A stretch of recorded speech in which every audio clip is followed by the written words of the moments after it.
Welcome back, everybody, to another episode of Success After Trauma. We have a special guest today, Tina. Tina's a wife, a mortgage lender, and most importantly, a connector. Tina has a crazy story of abandonment, what that story, how she came to abandonment, what it was like going through the process, where her aha or wake up moment was, what the journey of healing looked like, and how she serves today. Tina, I appreciate you being on the show and be willing to be vulnerable enough to share with everyone so that you can impact others' lives. Tell us a little bit about your story and take us back to the beginning. Okay, well, thank you very much for allowing me to be here. So the crazy story that I'll start with about the abandonment for me is I don't think that a lot of us know about abandonment until later in life. And so one of the things that I remember when I was little, I used to have very vivid dreams about my family. So I have one sister and my mom and dad, and I used to have very vivid dreams about going to a lady's house with my mom and my dad and my sister, and the lady bringing us into the house and asking my sister and I to go to the kitchen for cookies. And then my sister and I walking down the hallway, but then when I turn around, my sister's gone. I turn around and look, and my whole family is in the living room, and I'm all by myself away from them, and I can't get back to them, and they just disappear. And Oh that my was like a gosh. recurring dream that I had like all the time. When I was a little kid, I would wake up and I would look around, and my sister in the bunk bed, is she down there? And go look at my mom and dad. And I don't know where it came from. I don't know why. I don't know who the lady was in my dream. I just know. So I know I use the word connector. I also am a very intuitive person. Like, I'm a trust my gut. If my gut's telling me, I will always and always have been. It's been a very strong thing for me and saved me a lot in my life. So Beautiful. so I feel like the feeling part of it was always, I would wake up and think that really happened. So I think I was always a homebody. I like to stay home with my parents. And I think a lot of it was I was always afraid of, if I went out somewhere, I came back and they'd be gone. So Mm, so to me, later in life, realizing that was all obviously abandonment. Um, so when you go through, and this is my journey of abandonment, I feel like my my life, I was a people pleaser a lot of times, and I would do things I didn't want to do. I mean, when you're little, you kind of don't have a choice. So your parents tell you to do something, you have to do it. Your teacher tells you, so you don't really have a choice. However, when I was older, I realized that people would ask me to do something, and although it maybe was, it was a hindrance for me or taking away from me, I would put myself aside to do for other people. Now, I also understand the balance of someone who, since I was little, kind of live in service for people. Like, I was always the one that welcomed all the new kids to school, and I joked around that I was Switzerland, and I never took anybody's sides, and I always saw both sides of everything, was always very fair. So it was always like, is that people pleasing? It was really hard to really know. So just because I just was a giver all the time since I yeah. was little. So then I was in a relationship. I wasn't really the girl that was like, I see my wedding and kids, and I wasn't really looking for any of that. If it came, great. And then I met someone when I was 19, and we were in a relationship for 13 years actually. And we never got married. We didn't live together. We were never engaged. He was in the beginning, he was cool. And then he kind of got really selfish, very self-absorbed and selfish. And I hate using the word narcissist because it's so overused. However, he is the definition of narcissist. Hmm. Hmm. Um, the issue is that I didn't have a super close relationship with my family. By the way, I love my mom and dad, my sister, everything's cool now. But back then there was a lot of things going on. My parents got divorced after 25 years, all kinds of stuff was going on. So his family, they treated me like I was one of them. He had 5 sisters. They called me a sister. His dad treated me like one of his own daughters. I mean, it was amazing.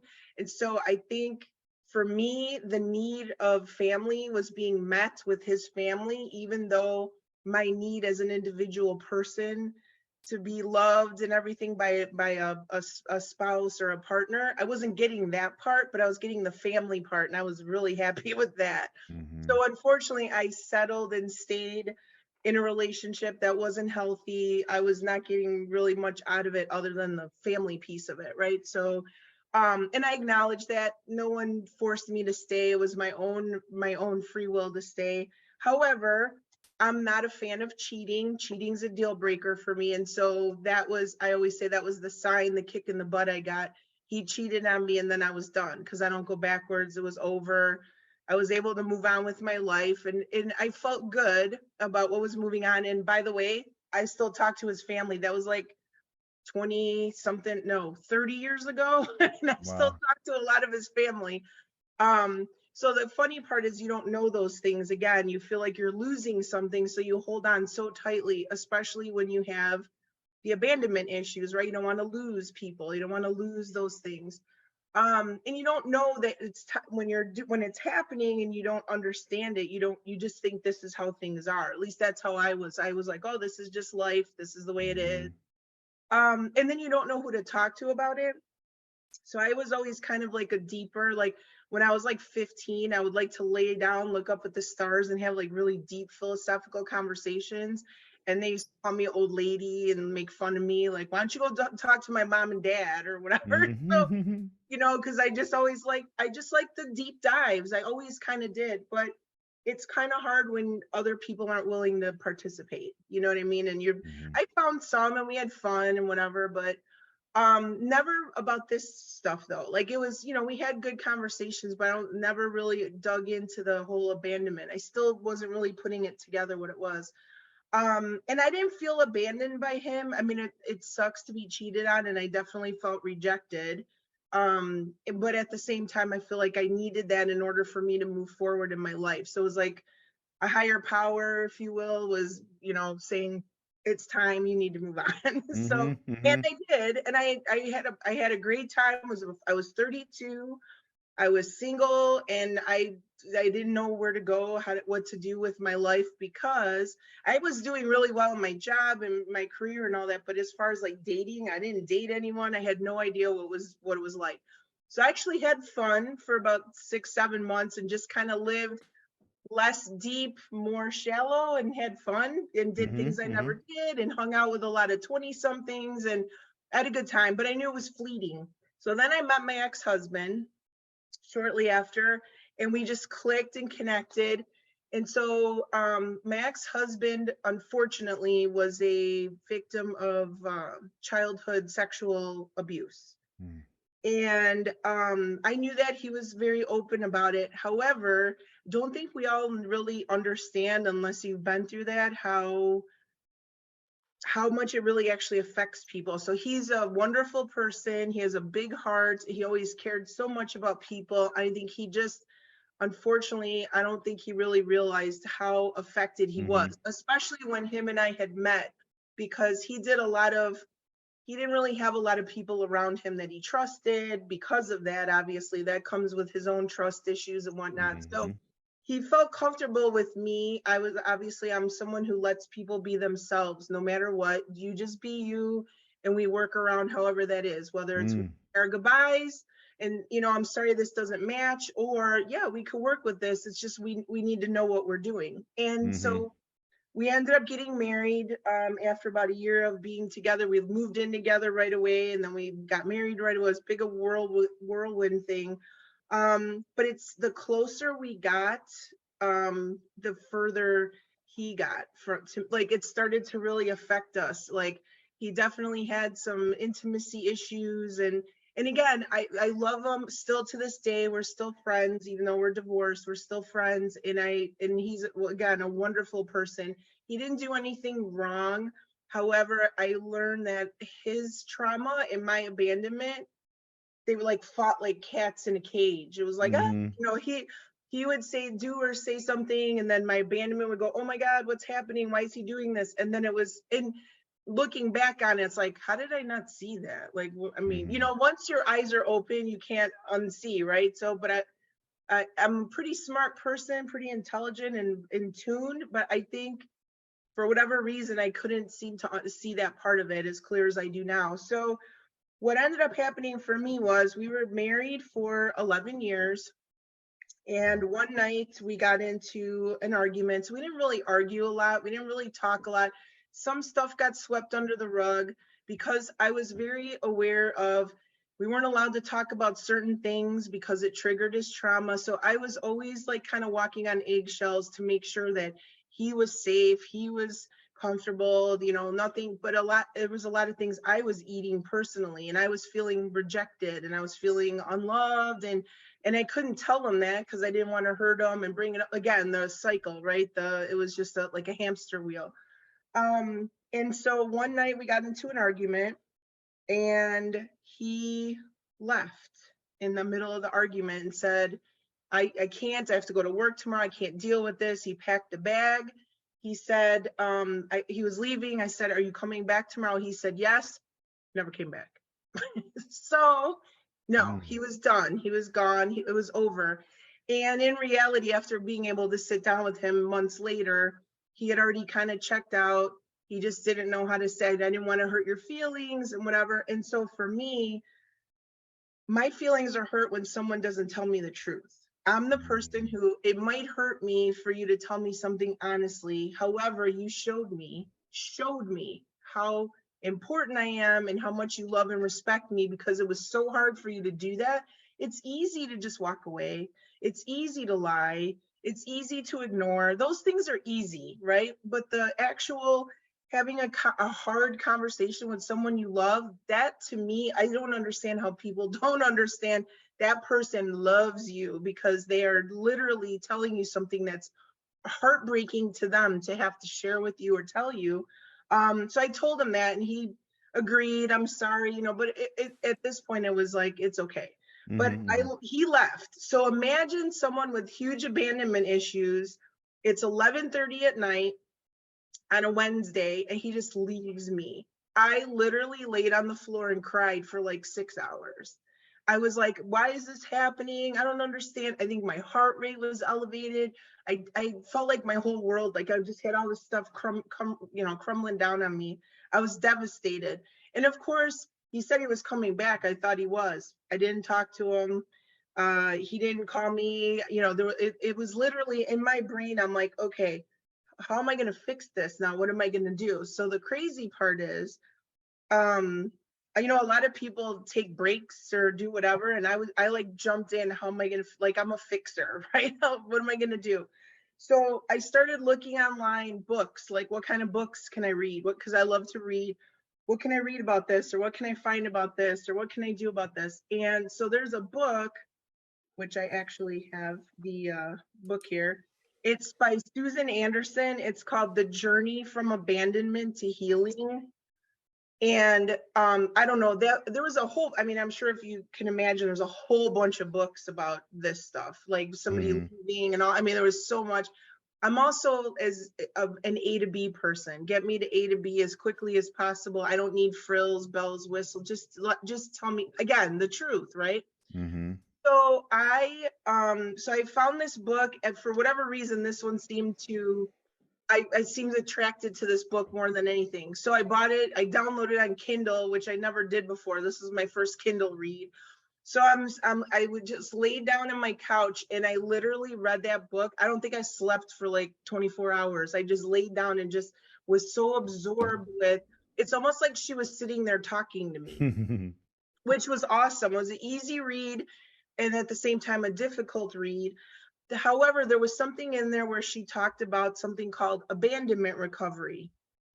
And I was like, abandonment recovery? How have I never heard of this before? So I tried to look, and there was a link in the book that said you can see who in your area does this. And of course, the link was broken and there was nobody available to do it and whatnot. So I had remembered there's a place called the Gathering Lighthouse that's out here. So I live in the suburbs of Chicago.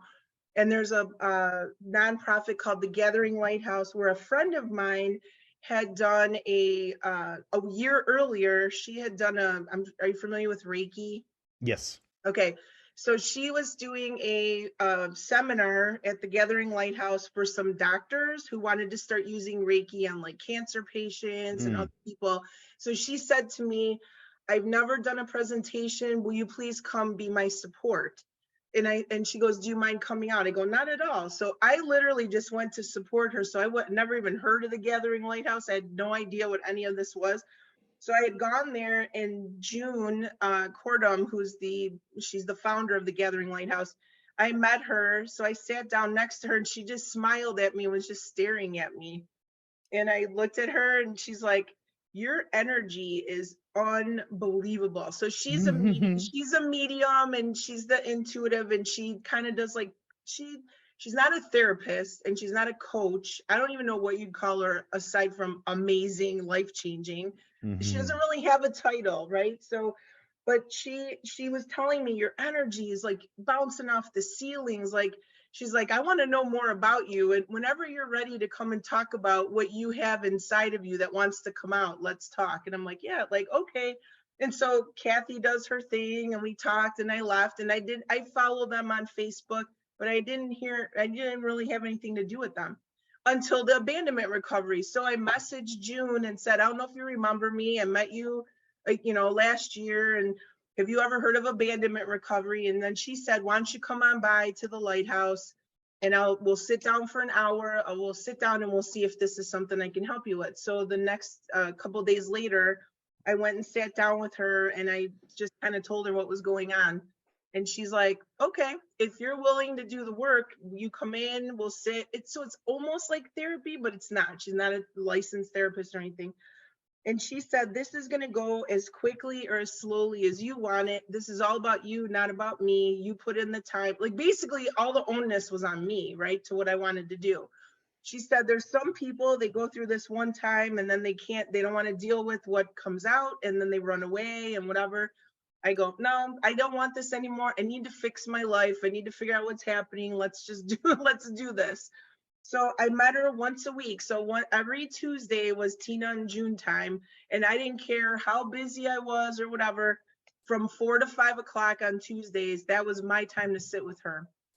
And the funny part is, she still to this day tells me that I was like the toughest nut to crack, because I would tell her, I always thought that I was this wonderful, caring, person that wears my heart on my sleeve. And she's like, you're like tight-lipped, you're not, no. And I'm like, really?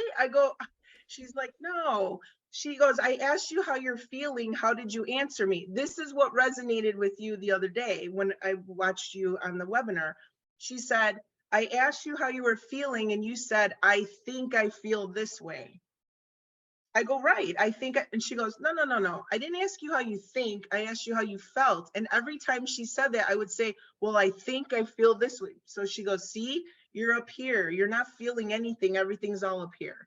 So I kind of looked at her like, and then I go, I don't really want to feel anything. So I just kind of would sit there like this, and we'd just stare at each other at the beginning, because I didn't really know what to talk about or what to say. And then the greatest part was, if I started to talk about like my ex-husband, if I brought up his name, she'd go, oh, hold on a second. And then she'd say, okay, I need you to go outside. And she would like open the door and pretend she pushed him outside and go, okay, go ahead, Tina. I go, she's like, we're not here to talk about him. He could go sit outside. This is about you. And I'd be like, and she's like, so then I would talk and then I bring him up. She's like, oh, you rascal, you came in here again. And then she'd be like, you go back outside. It was like, I love that. I was like, oh, what? And so she just would not. Am I allowed to swear a little bit? Please. I swear a lot, actually. I'm being very good right now. She did not let me get away with shit. Like, I could not. And then one of the other wonderful things, the shaming words, supposed to. She's like, so when you're saying supposed to, so the way you're doing it's wrong. Like just so many, like the little tweaks in the words was literally life-changing. The word but, don't use the word but, it's however, whatever, you don't use the but, or, basically like you feel like when you say you're making me feel something, she's like, oh yeah, someone could make you feel that way. And you're like, again, and your brain just doesn't know how to think about that. So it was frustrating, awesome. There was a lot of stuff that came up from when I was a kid, that just were, that I didn't even know. So it was like, you think you're done and then you're not. And so you might appreciate this. This is how I looked at it with my sessions with June. We all have a little person, our little boy, little girl, the one that we start off in the world happy, smiley, love everybody, and then something happens that we feel like we got to shut up and we're quiet, we can't talk, whatever. Someone hurt us, we hurt ourselves, whatever, right? So I feel like I'm a very playful person, and I wasn't playing, and I realized that I thought I was playing, but I wasn't really playing because I was missing joy. And again, I didn't really realize all this went in with the abandonment, right? Because the abandonment, I had to have control. Abandonment says I have to control everything, because if I control it, then I can control how I feel. And not that I like feeling out of control, however, I understand it better and I know how to deal with it better now. I'm not perfect at it, however, I understand better. So the little girl, to me, I remember sitting in the room with her. I closed my eyes. I go, I feel like the little girl's in a dark room. So little Tina's in a dark room. I'm sitting under the chair. It's completely dark and I'm just holding on, terrified, and that I don't want to talk to people. I'm scared of what's going to happen, and I don't know what my life is like. So that's literally how I felt when I went in with her, was like, basically my little girl was like terrified.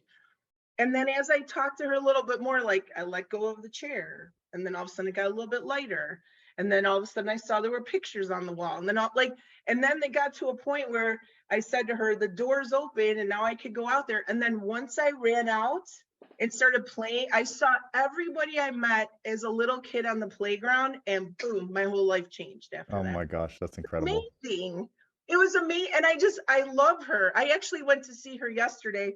I call them June-ups instead of tune-ups. Like when I love it. I love it. I can't get past, or if I got something that's gnawing at me, I mean, I have a wonderful group of people around me, starting with my husband, but so many amazing people that I've attracted in my life.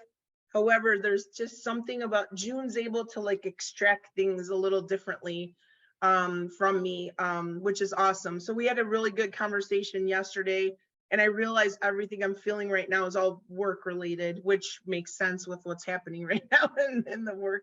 But yeah, so once that happened, I felt literally I was able to say the word feel, and I was able to talk about things openly. And then now the enabler part, I think I had said that in the questionnaire, I realized how much of an enabler I was.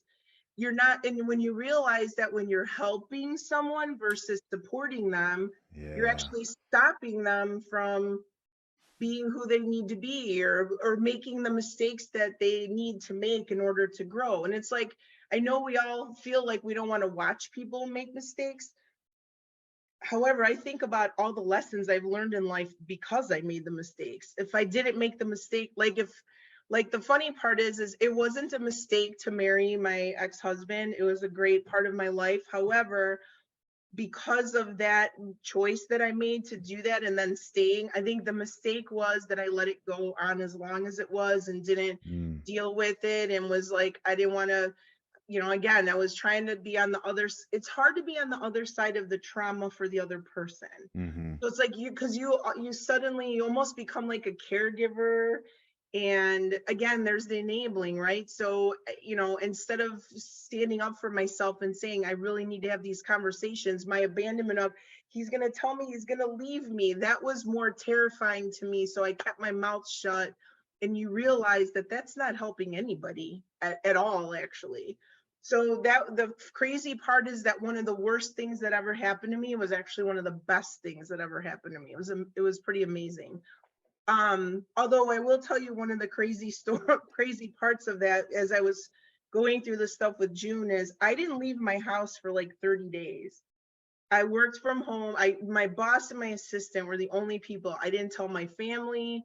I didn't tell anyone I was going through all this. I didn't want anyone to be mad at him. I didn't know what was happening. So I was still trying to control the situation. On Thanksgiving, I was at dinner. I was at my grandparents' house, my grandma, my grandpa, my dad, myself, and my ex-husband and I lived in an apartment complex. We had a camera that faced out the window because there was no alarm. It was like easy to access to get in. So we just kind of like it's for security. but it used to ding on the phone like when there was movement or there was something going on. So I'm sitting at the table and my phone's going zzz, zzz, zzz, zzz, zzz. And I was like, what is happening? So I'm watching on the camera as two guys are walking in and out with boxes and suitcases. So all of a sudden I can remember it because I'm thankful I don't have this feeling anymore. Oh my God, is that him? What's it? So I texted him, are you at the apartment? He said, yeah, I came to get the rest of my stuff. That's how I found out he wasn't coming back. So I was out on at Thanksgiving, and then later, months later, when we finally got to actually have a conversation, he said, I would drive by and your car was always there. You wouldn't leave. I go, why didn't you just come and say something to me?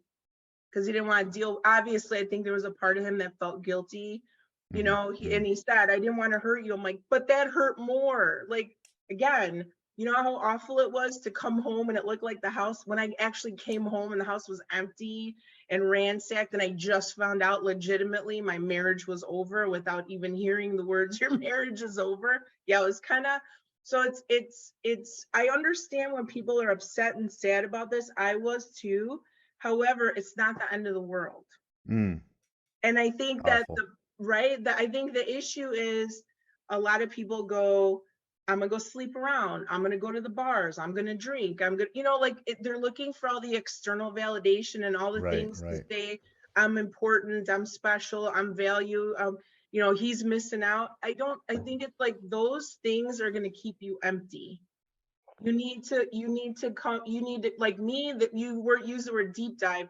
The more I cleaned out I called it cleaning out my garage, cleaning out my attic. Like I went down into the basement and I was tossing all the shit out, one thing at a time. Oh, this happened. Oh, that happened. This happened. I never dealt with this, you know, because you're finding old hurts that you didn't even know existed, or why you respond a certain way when something happens. And also you're like, oh, I remember this when I was 10 and this was 20. And you know, this happened when at my old job. So, you know, once you clean it all out, it's nice.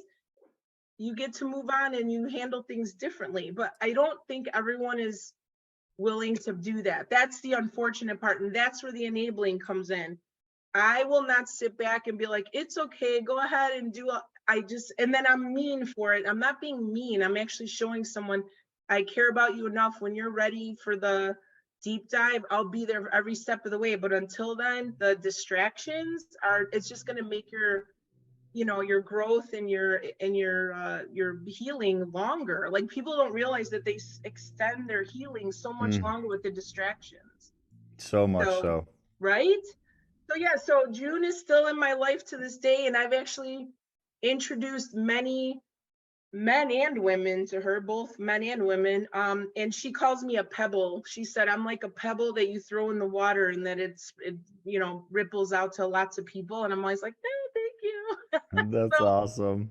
So I'm grateful. So this opportunity to be able, I hope it helps some people know that it's scary. And I'll never say it's not, it doesn't suck. It sucked. It hurt like hell. I cried a lot. You know, it's just, once you realize you get to the other side, you look back and go, damn, look what I did. Look how far I came and look what I'm capable of. And when you show yourself that you do that by yourself, you didn't need, not that you didn't need, like there's a difference between needing people in your life and wanting people in your life, right? The need is, oh, I can't do this without you. No, that, I think too many people think that's the healthier version, and that's actually the opposite. And I feel like that if that message can be conveyed more, is that it's better to want someone than need them. And I think that's kind of the best thing I could say about that. But yeah, I mean, again, things come up. When I was little, I didn't feel heard a lot. So I tend to, when people are not listening to me, and look what I do for a living, people aren't listening to me. Thankfully I don't have the abandonment part isn't there, but there's still that little part of me that I get angry when I feel like I'm not being heard. And that's the part that I work on all the time. And that's what my June up was yesterday, was instead of getting angry and trying to find the right way, what is it I'm actually angry about? So and again, you never know what it is. It's something that could happen 20 years ago. It could have happened yesterday, but you have to be able to kind of sit on it and figure out where it comes from. So. And really, I love it. And really, you know, trust yourself too. Yes. Like in the beginning, when I think I'll project what I don't know everyone's journey, but when we have trauma, we um we don't trust ourselves because we were there when the trauma happened. So Correct. somehow we participated and we allow in some way, and we don't trust ourselves, or and let me change that projection to just share it from my lens. I didn't trust myself. Right. And really, when you're doing that deep dive in the beginning, and we're saying, well, I think I feel, and I was there so much, because we're Hmm. looking from a dissociated position as like, well, I'm evaluating that person down there, but that's not me. I know I um, couldn't have done that. Yeah. right. Who's that guy? But when we really, I love how you talked about, and it is valuable. It is so valuable having a coach, guide, healer, Reiki master, whatever modality. The important thing is, like, for everyone that's listening to this, there's a ton of modalities out there. Hmm. CBT, cognitive behavioral therapy, EMDR, Gestalt therapy, Reiki. I mean, there's just a ton of modalities out there. And I believe that all of them are right and none of them are wrong. Yep. I believe you need the modality that you connect with, and you'll know. Hmm. You'll know when you connect. Go ahead, tell me, what do you got, Tina? No, I was just gonna say, so I always like to say it this way, just like every weight loss, because everyone who tries to lose weight in their life, every weight loss, not, some people can do Weight Watchers, some people can do Jenny Craig, some people do keto, and it's not for everyone. And so there are people that will argue, oh, that doesn't work, and Right. that's not helpful, or that's wrong, and then they don't do anything. I feel like you just hit it right on the head. There is no wrong way, it's what's right for you, I think. And then the flip side of that is you have to be willing Mm. to go through that and not worry about being judged for choosing that path. Because I will say that when I first started to go see June, one of the first things she said to me, which was so, like, I think this is probably why people got scared when they went to her, one of the first things she said to me in the room was, when you go through this, your relationships with everyone in your life, including yourself, are going to change. Because once you see it, you can't unsee it, right? So she said, the people that like you exactly where you are because they're getting something from you, they know, they're, whether it's, on purpose or subconscious or whatever, they're getting something from you. They do not want you to change. They like you right where you are, right? And so when they start to see you changing, there's going to be people that are going to either judge you, mock you. They're going to try to get you to go back. What are you doing? And some of the people may no longer be in your life. And she said it could be family, it could be a loved one, it could, all those things. And I remember thinking, that's scary, Mm-hmm. right? Because you unfortunately we can't always trust the people we want to. That's the hard part. We're like, and the unfortunate part of that as well is you realize how many people use the word authentic and genuine and they have no idea what the hell those words even mean. I think they all think it's buzzwords now. So the people who really are being genuine and authentic will understand and see right through that, which is, those are the people you want in your life, right? But I thankfully did not lose any relationships. Some did change, all for the better. And a few of them, like with my parents, they were kind of annoyed with me at first. I feel like they didn't want to hear, like, and Right.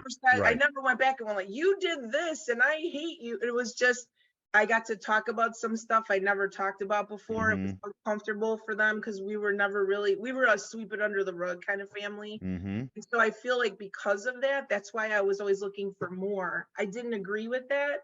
And I always wanted more since I was a kid. Like, I want deeper relationships. I want bigger connections with people. I don't like all this smoke and mirrors bullshit. That's what I Mm-hmm. really hate the most. Like, show me who you really are and let me make the decision whether or not I want you in my life. You may be Beautiful. surprised, right? And if not, then, sometimes people are just meant to be coworkers, or, and it's, or not at all. You can agree to disagree, shake hands, and not like each other and still be civil. And, I don't know why everyone doesn't understand that, why you have to hate people. I don't understand. But so anyway, one of the things that was interesting is that a friend who mocked me a lot, actually, she was like, oh my god, are you cleaning out your basement? And she would like mock me, and I just would look at her, I go, I'm sorry that you don't understand what I'm going through. Hopefully one day you'll understand. And that's, I wasn't mad at her. I didn't, but I wasn't gonna engage with her on that. And she's like, what is this, a cult? Is she a cult? You know, and I was like, oh my God. The good news is I'm pretty stubborn, and I'm my own person, and I'll follow what I want to follow if I want to, not because other people are telling me to. Always been that way. I know that annoys a lot of people that are trying to pull me wherever they want to pull me, but that's just who I am. I'm not going to apologize for it. It's got me really far in life. However, the great part is this friend came to me like about a year ago and said, I'm so sorry, because she's kind of going through this now. I understand what you were talking about. Now I have a better, it's scary as hell. I'm sorry that I mocked you. I know. I'm like, you don't need to apologize to me. That's so awesome. And she says, thank you for being my friend and for not, leaving me because I didn't understand. I go, that, but what kind of a hypocrite would I be if I'm like, yeah, okay, bye. And you don't agree with me. I don't want to be your friend. Right. I didn't push what I was going through on anyone. I just shared it with whoever was interested. Yeah. You know what I mean? So, so thank you again. Hopefully a lot of people get to understand. I hope people find their June, because I'm telling you, I just made a nice donation to her. Every time I would sit with her, I made a donation to the Gathering Lighthouse. It wasn't like, what's your insurance number? Oh, we have to, because to me, it was not clinical. It was not, and there's nothing wrong with therapy. However, my personal opinion on that is, takes too long. You're letting me talk about people I don't need to talk about. Like, she literally pulled my ex-husband out and threw him out of the room and said, this is about you, no one else.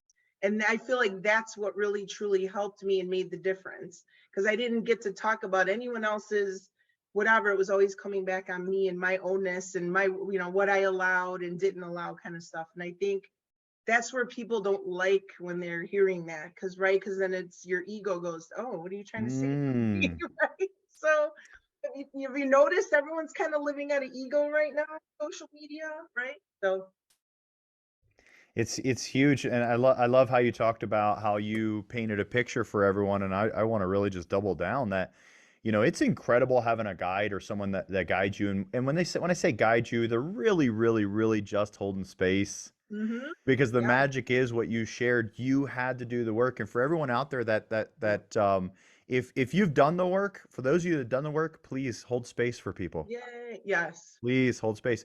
If you haven't done the work, it can be daunting. It can be okay. It's allowed. It's scary. Allowed to be scary. It is. The other side is so beautiful. Yes. And it has to be done by you, whoever that individual is. Yeah. I actually have another friend of mine who, she just texted me a couple nights ago and said, I can't thank you enough for helping me along this way. So we went to high school together, and she was going through a nasty divorce. So, like, it was, and I had already gone through all my stuff with June. I was all happy, and my life is I have a new life now. I was so excited. And she reached out to me and said, I'm struggling. I don't know what you're doing. You seem like different, whatever. So I met with her, and we laugh about this.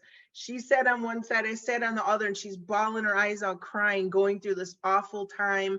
But she wanted to do the work, like you just said. She just didn't know where to go, where to start. So I was just looking at her, and I was smiling at her, and she goes, I hate that you're smiling at me right now, but I'm also intrigued as to, while you're sitting there smiling. I go, I'm smiling at you because I know that you're someone who's going to bust your ass and put in the work, and I can't wait till you're on this side of the table smiling with me.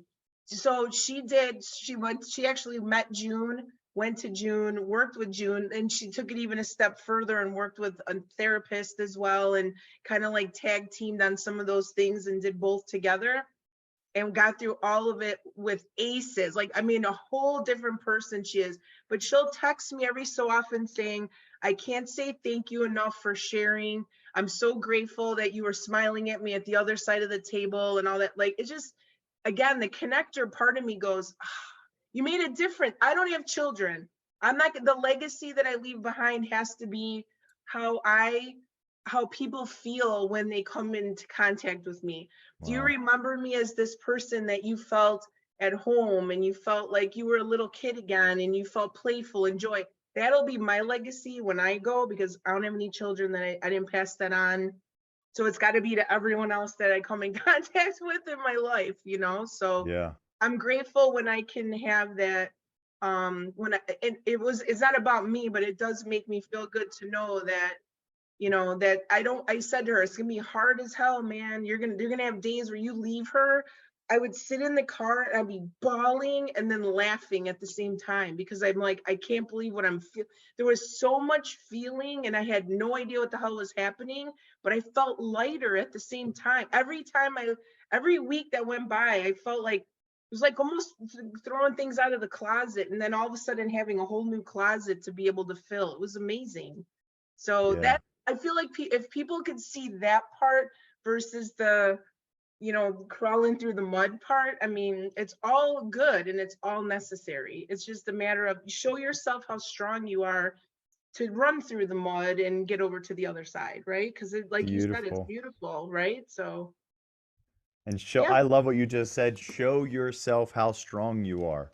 you have to. Then no one can touch you. Oh, How do you ever feel bad then when you look, I'm gonna be 53 years old this year. I have about 50 pounds to lose. I'm not always the happiest about how I look. However, I own it. And I go outside with no makeup on all the I go to work, I like if you're gonna judge me because I'm 50 pounds overweight and I don't have any makeup on, but you're gonna miss out on the person I'm on the inside. not your Sorry, man, people. that's your loss, not mine. I mean, like, I don't know what to tell you. Like, I mean, so there's a part of me that sometimes, remember I told you before we started, I'm like, I'm not always getting myself dressed up, but there's that part of me that's like, you're judging me for this instead of this. See, I judge people for this personally. I'm about the heart. So, That is you know, beautiful. yeah. So, and veterans, today's remember everyone deployed. Today's Friday, and Tina has on her red shirt. And for everyone listening, if you're just listening to the audio, you can check us out on video, our channel, our YouTube channel, Success After Trauma. You can watch the video. Tina has on her red shirt, and every Friday, Tina wears a red shirt, and the red shirt symbolizes remembering everyone deployed. Yeah. Tina's a huge supporter of the veteran community, and thank you so much, Tina. I am. No, thank you for my freedom to be able to do all this. I owe it to wonderful people like you who you made sacrifices I could never have the strength to do, to be honest with you. So thank you. It was an honor to serve, and I appreciate hearing that. Thank you for that Yeah, feedback. thank I you. also want to thank you for being vulnerable today and be willing to. Obviously, you've done the work, so you're able to be vulnerable now. I Yes. appreciate you hopping on this platform and getting in front of everyone and sharing what you've been through, what that journey was like, and this is one of the I think this episode went the deepest into what that like a lot of people have no we just don't know what that it's hard to explain what Mhm. that journey looks like. Yes. You put that journey into words so well. Thank you. I hope so. It is an absolute mess that becomes this most beautiful thing in the world. Yep. And you shared at a ground level what you went through and what that looks like. And I'm not sure that I've ever heard it put together that well. So that's a great. It's the embrace the suck, right? Embrace the suck. So Absolutely. not be afraid of it. But thank you. I appreciate that. It's very kind of you. Thank you. For everyone that's listening, if they want to connect with you or would like to learn more about the modality or maybe about June, does June work virtually or just in person? No, she'll do virtual as well. So it's the Gathering Lighthouse. She's in Lombard, Illinois. I don't know the website If offhand. if they wanted to, could they just reach out to you and you make Yeah, that connection? What would be the absolutely. best way? Everyone that's listening on here, the people that want to connect with you as a person, maybe hear more about your story, or Yeah. maybe want to get connected with June, what's the best way for them to contact you? So you can call anyone anytime, can call or text me. I'll give you my cell phone number is 312-391-2185. And then I'm Mortgage Tina or Tina Abbatecola on Facebook and Instagram. So yeah, Super I'm cool. always happy to chat with anyone about anything, and definitely put you in touch with June, because her and her daughters are involved. Like, it started in her basement and she grew it into a really big place, and it's the Gathering Lighthouse because people feel safe. Like, she has people who literally go there when they don't feel safe at home. They could Mm, go do. There was a lady there yesterday that was working from there because she's getting out of an abusive marriage. So she was working there. She had a safe place to go do her work and not feel scared or anything. Like, to me, that's amazing. So yeah, That's incredible. right. I appreciate it. Now, do you have any you've shared a lot. Do you have any parting message or anything last that you want to share? Any final thoughts that you want to put out on everyone that listened to your episode today? I just would like to say that it's people like Greg that who really truly I just want to say this to you. I watch a lot of videos. I listen to a lot of people. I'm a Wayne Dyer fan. You know, That's there's a awesome. lot of, yeah, there's so much. You are the real deal, and I hope that you get more listeners. I know I've been telling so many people about you since our VMA call last week. I Mm. keep telling everyone about you. I've been sharing the neuro linguistic. I can't even say it right. Neuralink. Yeah. I've been sharing that. I actually shared it with June. I told her who you were, and I think she might have looked you up on Facebook. So I appreciate people like you as well, putting this out there and giving opportunities to people like me who would love to share more and have no idea how to get it out there. So my thought is more people listen and know that embracing the suck, and like you said, going through the mess to get to the other side, it is well well worth it. It's like literally life changing for people. So, and I Well, wish that's everybody luck that goes through it, by the way, because it's not easy. Just make sure you have the right people around you. Real people, not pretend real, real people. So I love that you said that. Thank you so much for everything you said thank about me you. as well, Tina. Oh God, yeah. And to all the listeners, we'll catch you guys on the next episode. And until then, be great. It's already in you.